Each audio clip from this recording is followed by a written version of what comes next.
Hi, Ed Diaz here. In today's video, we're going to show you how to turn off different MIDI messages for your performances. All right, let's get started. So when we're creating advanced layers and splits inside the performance section of the Juno-DS, sometimes we don't want certain MIDI messages to go to every zone.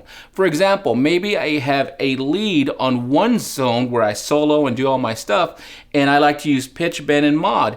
Well, if I have another zone which is meant to hold out chords and I use the hold pedal, maybe I don't want that to react to the pitch mod wheel, and then also maybe I don't want the lead to react to the damper pedal. So let's learn how to turn off the various MIDI functions depending on your zone. So I'm going to begin by using a blank performance, and right away I'm going to go ahead and create just a basic split in the keyboard. So I'm in part 1. Cursor down right here. I'm going to choose synth, and I'm going to use this analog. Great, so I have part 1 for my analog. Now I'm going to go ahead and go to part 2, and I am going to choose a basic pad. So I'll go to vocal, and let's use this chorus.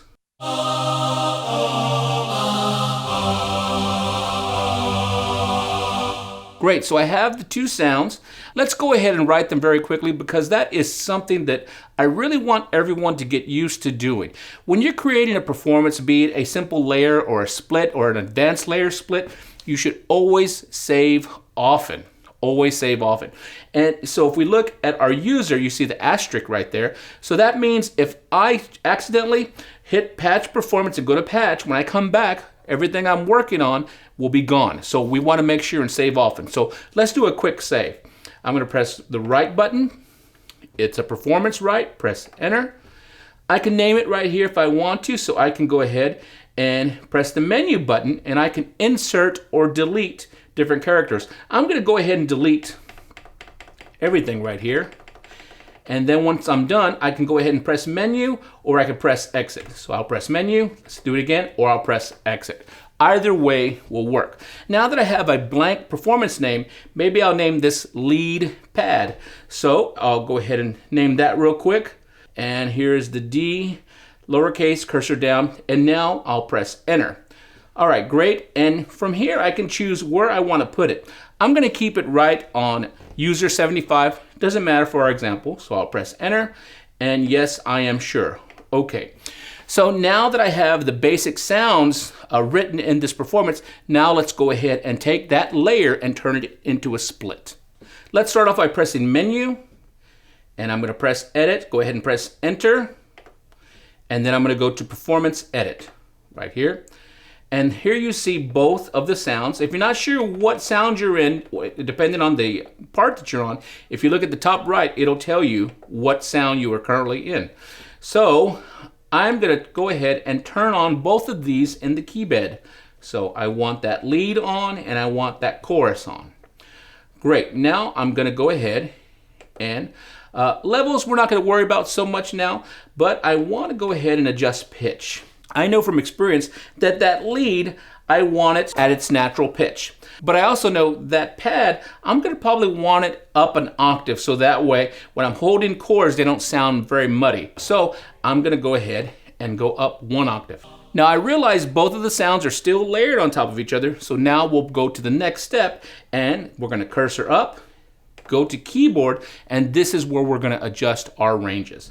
So I'm going to start off by adjusting the analog lead. And I get 2 options, range low and range upper.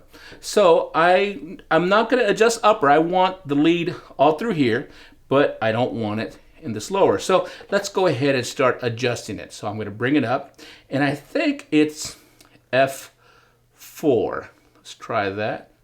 Or excuse me, C4. Okay, so here's C4. Great, we don't hear the lead in the lower range now. So I'm going to start adjusting the pad, and I think it would probably be B4. And let's check it out.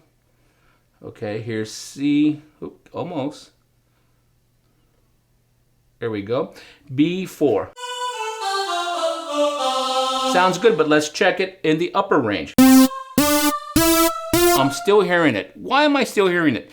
It's because I did an octave shift earlier. So I need to account for that octave shift. So I'm going to try it again at B3. Here we go.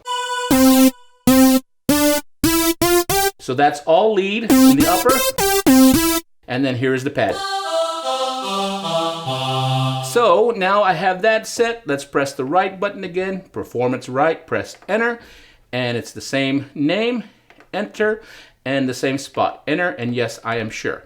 So now we have our two sounds in the performance. We have the lead from here to here, and then we have the pad from here to here, and we did an octave shift up 1 octave. So that way, when we play chords, it's not muddy. So that was something that we anticipated. So that's great. So we're all set to go. Now let's get to the point of this video. I have this lead here, and I'm using my pitch bend mod, but if I do it here, and I'm holding chords, they're still gonna react. So check it out. Once again, press menu. We're gonna go to edit, press enter, performance, edit, enter, and we're gonna cursor back up to the tab, and this time we're gonna cursor to MIDI right here. So first thing I'm gonna do is I want to make sure that pitch bend and mod do not react in the pads. And pad, you see here, same thing, top right, lets you know where you're working.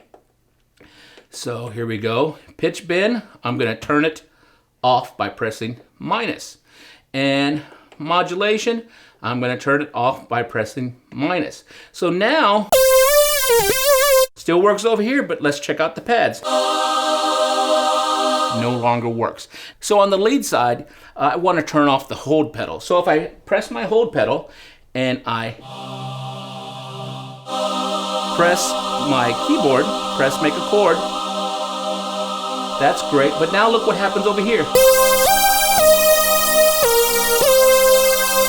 All right, the damper is holding the lead, and I don't want that. So I'm gonna go back to part 1, and I'm gonna cursor over to hold, and I can either turn it off here or just turn the dial wheel, and now it's off. Now look at what we have. Have a nice chord here, holding it with the pedal, and then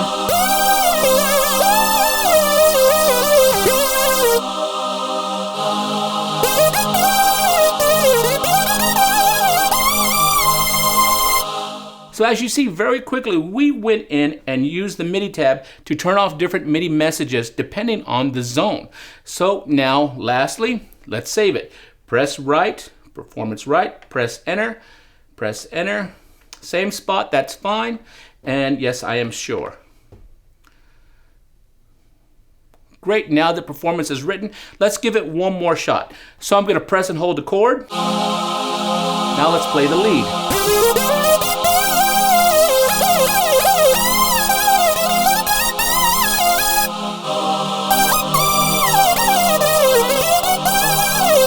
So as you can see, going inside a performance and creating a layer or a split, and then going in a little bit further and adjusting what MIDI messages are assigned to what MIDI zone is very easy. So give this a shot. I'm sure you're gonna love it. All right, you guys take care. We'll talk to you later.